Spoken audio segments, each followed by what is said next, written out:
Good evening, everyone. My name is Haziq, and today I'll be presenting my professional development plan. Firstly, I'd like to introduce myself. I'm 24 years old, born in the golden age of 1999. I'm an engineering student in Monash University in Malaysia, currently doing my bachelor's in mechanical engineering. I'm Singaporean, and Singapore is not that far away from here. And I speak three languages fluently: English, Bahasa Melayu, and Arabic. Moving on, I'd like to first introduce my previous education journey. I actually have a diploma in mechatronics, specializing in aerospace engineering, which grants me the basic knowledge of aviation systems and a comprehensive understanding of the gas turbine engines. And the two things that I actually gained and cherished the most from my diploma, 3-year diploma in Temasek Polytechnic, are the team building skills I developed and the discipline and proper work ethic I developed. The team building skills are developed undoubtedly as in the diploma scene. You are definitely working in groups, especially in the engineering course, and discipline and proper work ethic is developed while doing work. And I think work ethic actually reflects the quality of your work. And moving on to my work experience, in 2017 I was a barista. Yes, as cliche as it is, I was a barista for Coffee Bean and Tea Leaf. And then I had an internship at Collins Aerospace, which lasted about 6 months. Collins Aerospace is actually one of the biggest aircraft part manufacturers in the world, and they manufacture parts for the two biggest aircraft manufacturers in the world, Boeing and Airbus. And upon completing my 3-year diploma at Temasek Polytechnic, I wanted to work at the airport, but unfortunately COVID hit in 2020, so I couldn't work at the airport as nothing was open, and the closest thing I could get to the airport was the logistics freight center where I worked for Janio. And 6 months later, I actually had to enroll into my mandatory military service for Singapore, where I was drafted into one of the three elite forces of the Singapore Armed Forces, and mine being the Elite Guards formation. And upon my 2-year mandatory service completion, I worked for Formula One Singapore Grand Prix as a track marshal, and I wanted to do this to actually immerse myself within the motorsport industry, as I know it's filled with successful people. Moving on, I'll go through my interests. The main one being aviation, and since I was a kid I've always had interest in aviation, and it's gotten my attention since I was a kid, and I'm happy to say that it hasn't lost it ever since. And moving on, we've got football, a sport that I've been playing since I could walk basically, so it explains my fond interest of it. And motorsport is actually an interest that I developed 2 or 3 years ago due to the feats of engineering that I see when I see how fast these cars actually go, and it goes into the intricacies of design that the engineers actually put into the cars to make it go at those speeds, which is actually just mind-boggling. And of course, to keep in the current day and age, I'm also interested in online trading. Moving on, I'll have a tiny peek into my personal attributes. I'm actually very friendly and approachable, and I think many of my friends can vouch for that. I'm very family oriented. I was actually born into a family of 6, so we are a very close-knit family, and it's something that I actually bring into my future family if possible. And as an engineer, of course, I have to be forward thinking, which is actually a very good trait. It's something that actually deters you from mistakes happening in the future. And being open to new ideas is always something that is desired, and I'm known to be reliable. After speaking about my strengths, I think it's only fair that I speak about my weaknesses as well. And I actually tend to procrastinate tasks, but I end up finishing them.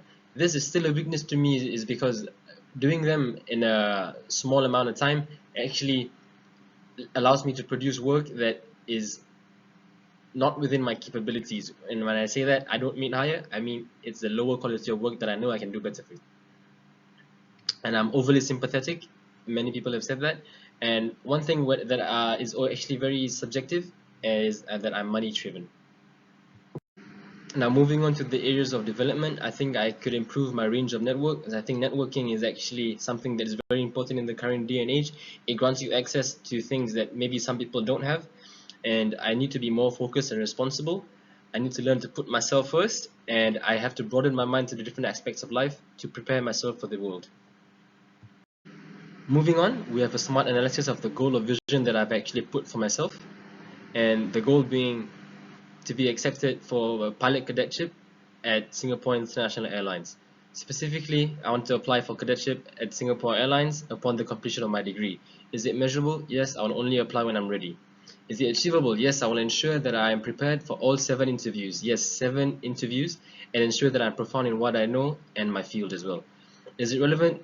I think being able to work at home in my home country would mean a lot to me, as opportunities are very limited in Singapore.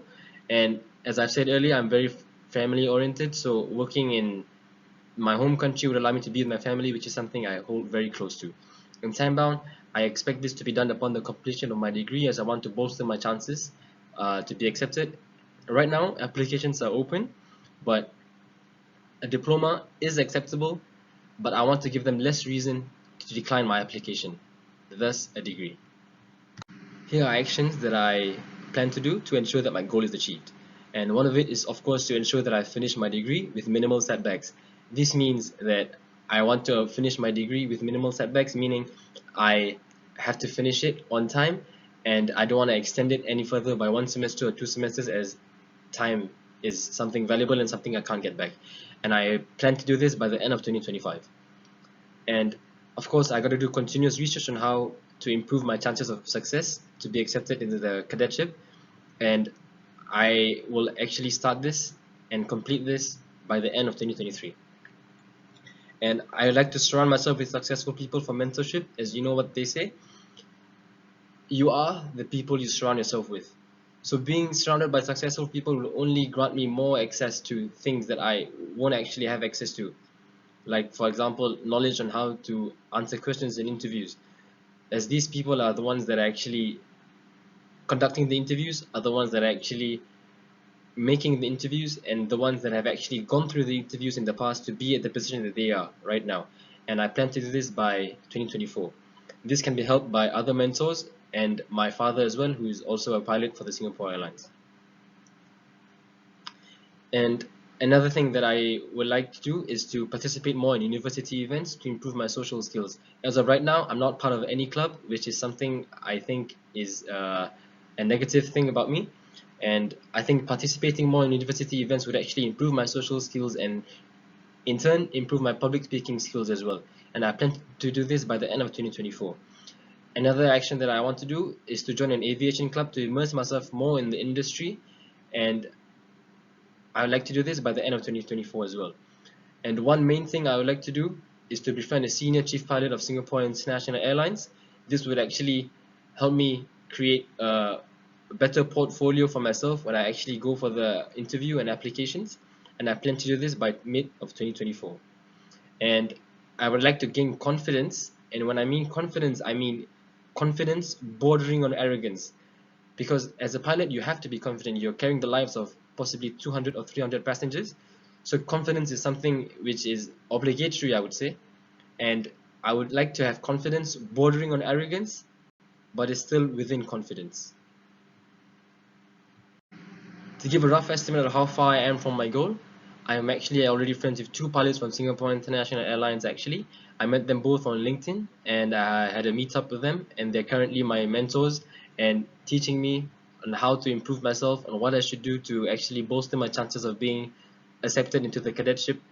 And also, the life advice that they've given me have been undoubtedly helpful.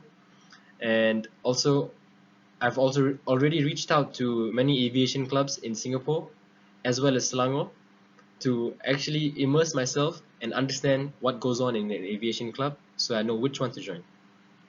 With that, I thank you for your time for listening to my presentation, and thank you.